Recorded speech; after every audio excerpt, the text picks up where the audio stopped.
Welcome to a special episode of Salsidoparanormal. I'm your host, James Salcido, and tonight I'm continuing my review of the Twilight Zone original series, TV series. As always, you can find all episodes of the podcast along with links to social media and other ways to contact me at the podcast page. And that is salsidoparanormal.podbean.com. That's SALSIDO paranormal.podbean.com. Always happy to hear from you all. Whether you have comments or questions or topic suggestions, or accounts of paranormal experiences, whether they're your own or from others that you trust, happy to either read those or have you join me on the show to talk about them. Thank you all for listening, whether you are here for the live recording streams on Discord, or if you listen to the podcast or YouTube feeds, or on the Troubled Minds Radio Network, KUAP Digital Broadcasting. There you can hear replays of 2 episodes of my show every night at 6 p.m. Pacific, 9 p.m. Eastern, excuse me, right before Troubled Minds Radio comes on. And as always, I want to thank Michael Strange, host of Troubled Minds Radio, for having me on the network and putting out my shows up there. If you'd like to support the show, there are some different ways to do that. You can always share the show with others and rate and review it on your favorite podcast platforms. You can also find books I've written, paranormal fiction and nonfiction, over on Amazon, including my most recent release, Salsido Paranormal Experiences. You can also sign up for the Patreon page to get 1 extra episode per week whenever possible of true paranormal stories on the web. Or you can just make one-time donations through PayPal. Support is never expected, but always appreciated, as there are expenses in making these shows, from equipment to research materials to travel expenses in some cases. And I think that takes care of everything. So, again, this is a continuing series where I'm reviewing the various episodes of the original Twilight Zone TV series. So, spoilers, but also on a decades old at this point TV series. And it's been a lot of fun so far, and looking forward to what I talk about here tonight. So this is starting with episode 19. Let me just verify that here. So let's see here. Yep. All right. So this is called The Purple Testament. And so this show here, it involves a character that is named William Fitzgerald, or Fitz. He is a lieutenant serving in World War II, and he suddenly, as he's been through battles in that war, he has the ability. He gains the ability to see who is about to die through some kind of a strange glow on the faces of people that he looks at. And he's able to predict, he predicts several deaths accurately. And at some point, after he is convinced himself that this is actually happening, he tells his friend, Captain Riker, just kind of funny because I've been listening to and watching some of the original, not the original, but the Star Trek Next Generation. So anyway, he tells Riker what he's able to do and what he sees, but this captain doesn't know what to do or whether or not to believe him. So Riker talks to a doctor, a Captain Gunther, who thinks that maybe he should do some tests on Fitz. So when Riker and Gunther are talking about this, Fitz is in the same building visiting one of his men, and so and who was injured but is supposed to be okay. But as Fitz is talking to this man, he sees this strange light on the soldier's face, and realizes that he's not going to pull through after all. And of course, this happens just the way he thinks it's going to happen, and Fitz sort of breaks down because of this, because he knew that the soldier was supposed to pull through, but then he also knew once he saw that light on the man's face that he wasn't going to. And so he ends up leaving the building, and no one knows exactly what to do, so they just let him go. Back at the camp, Riker lays out plans for the next mission. And Fitz says that he's seen the light on Riker's face. Riker says finally gets tired of all this sort of strangeness, and says it doesn't mean anything and that it's not actually real. And the two of them will share a drink after they return from battle. So he leaves behind some of his personal belongings, Riker does, even though he's not convinced that Fitz is really able to do what he says he's able to do. So he's sort of torn, I'm guessing, is the point there. And he goes out on this mission. And meanwhile, the men have been hearing about this ability that Fitz has. And Riker tells all of them that there's no such thing as this ability. And no mind readers or no one with any kind of abilities in camp. Those kinds of things are not real. And so Fitz, meanwhile, sees the faces of the other men, and he realizes he could cause a lot of problems, and that also that none of them have been marked in any way for death by this weird light, agrees with Riker. So in the mission that happens after this, everyone returns from this mission except for Riker, who is killed in this mission. Gunther brings news that to the unit and to Fitz that he's being sent back to division headquarters for some rest, and I'm not sure if it's really meant or implied or what, that also there's going to be some tests on him. But as Fitz is gathering his belongings, he sees his reflection in a mirror and sees that same light he's been seeing on the faces of others on his own face. And so he gets so surprised that he drops the mirror and it breaks. And a Jeep comes to pick him up, and Fitz goes with the driver, and then Fitz sees the light on the face of the Jeep driver as well. And they find out also before they leave that from this other soldier that the area has not been cleared for landmines in the area.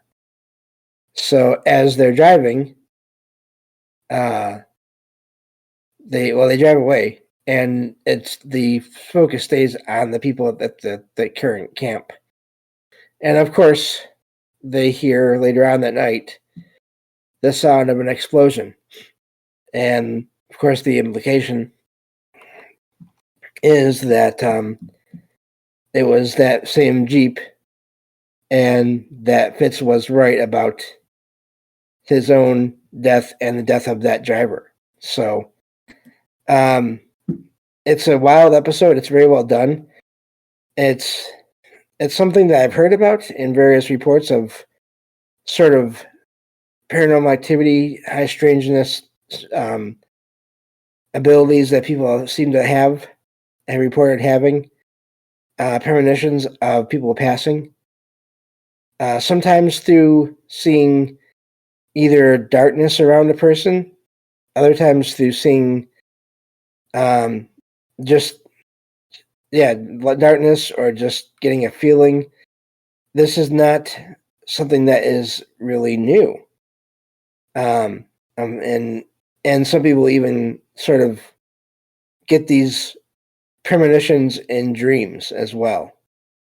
So this is not totally unheard of, and it is something that is reported in the real world. This ability, and I mean, I can't imagine having to deal with that. This ability to know when someone is going to pass. So that's what makes the episode really fascinating, and so yeah, I thought that was a neat, if not sort of a dark episode of that show.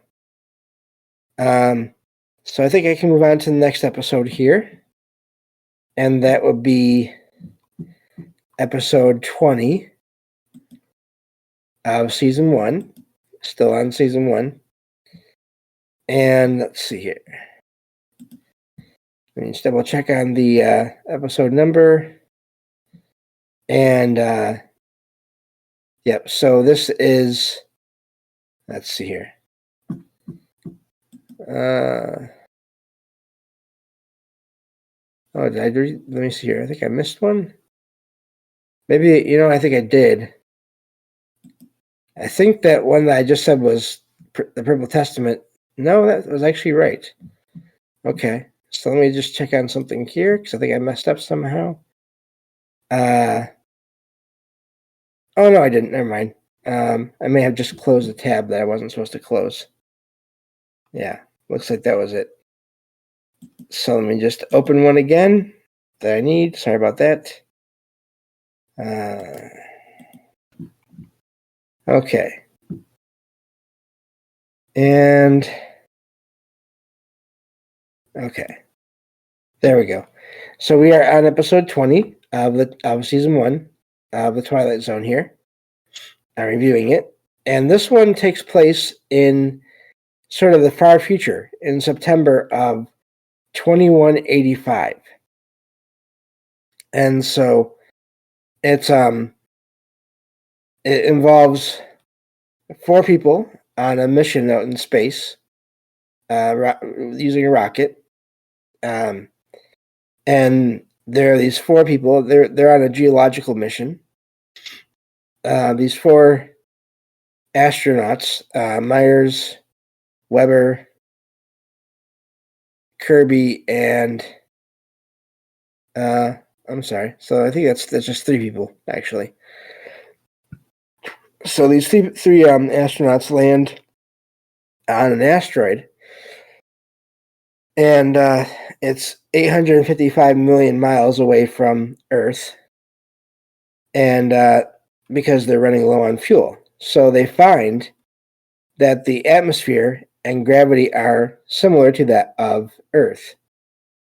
And when they open the hatch to the rocket to look at everything, they see a farm, and they initially think they've gone back in time or back to Earth due to the old tractor that they see there.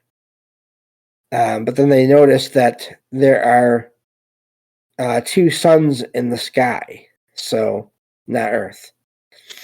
They find a farmer that's looking off into the distance and try to get to his attention, but they realize as they get closer and talk to him that it's actually just a statue.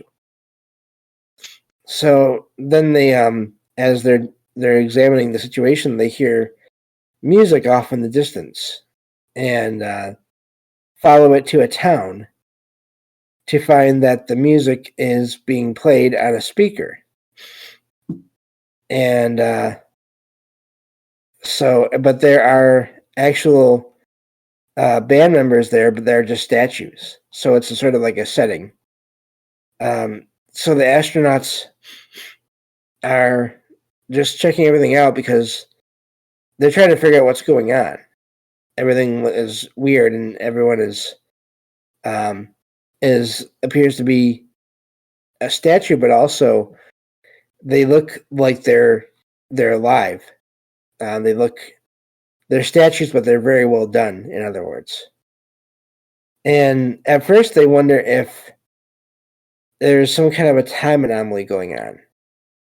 But when they look at, they find a nearby grandfather clock, and and so they see that there's no hands on that clock,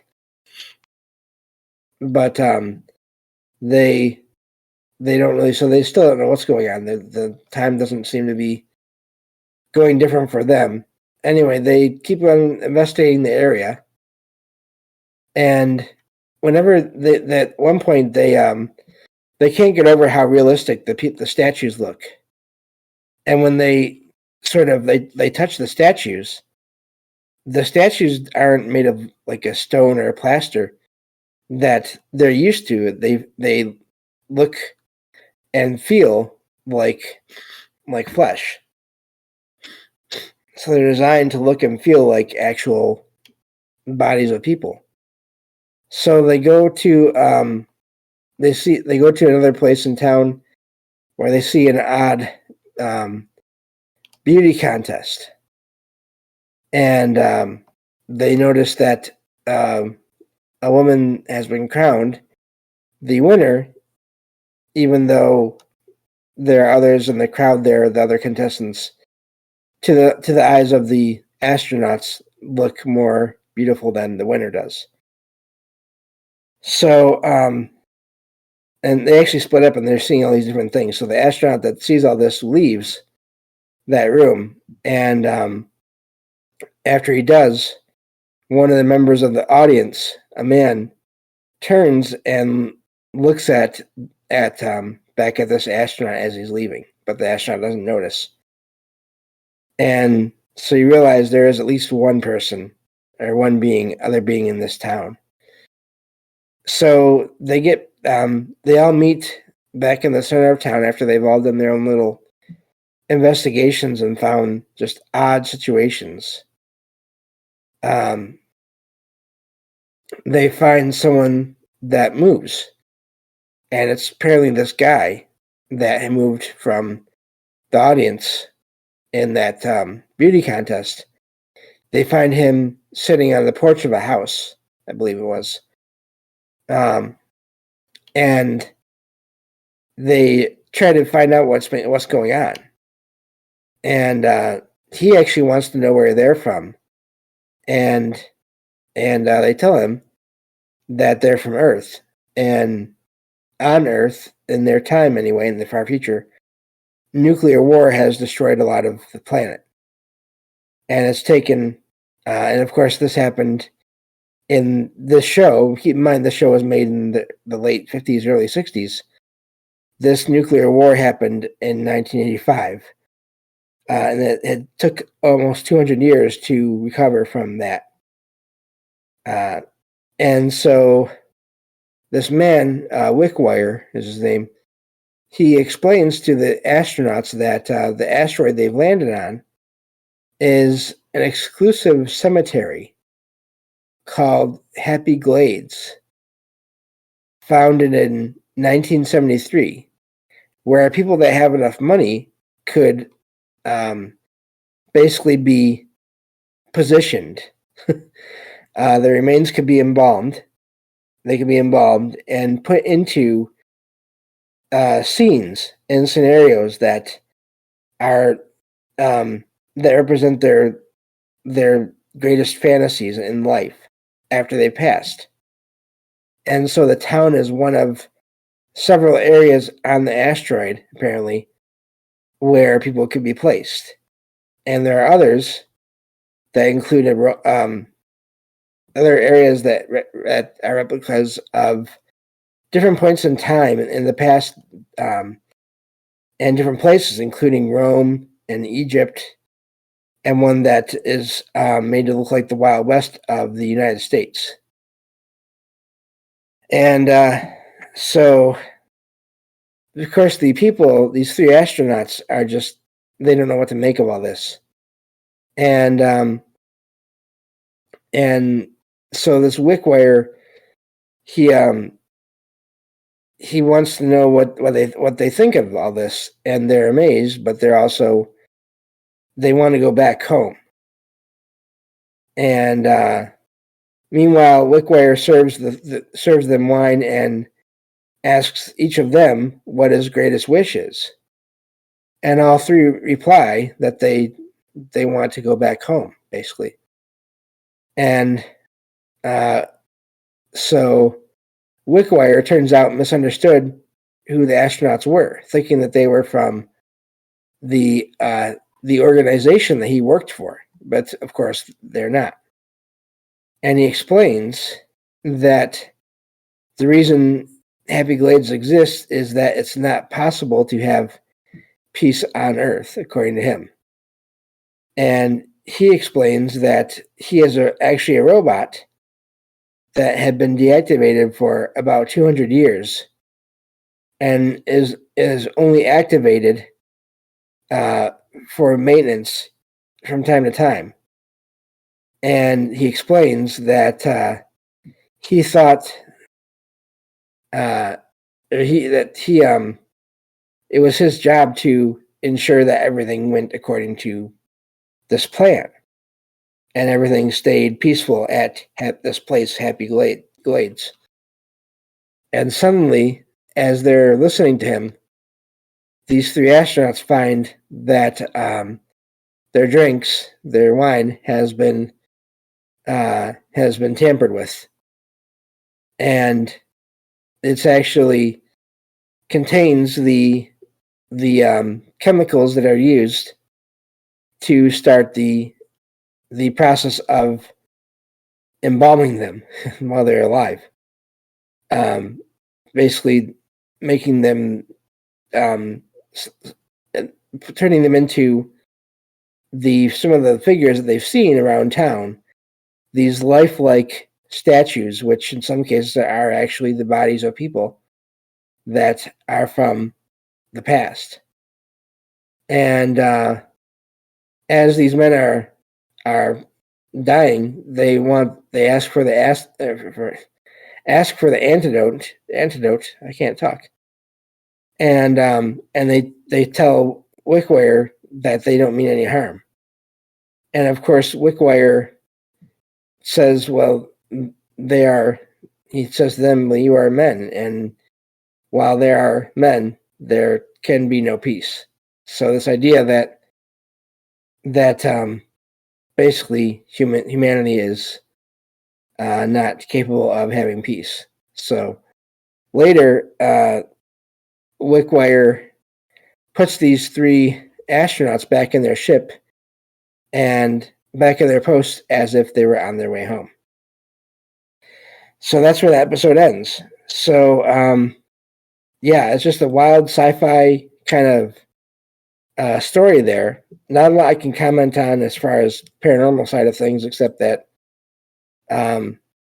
it was amazing, because this whole time in the show you got this feeling like, and the astronauts got this feeling that they were being watched somehow. So anyway, that's all the time I have for this episode. Thank you all for listening, and I'll talk to you all next time on Salsidoparanormal. Take care.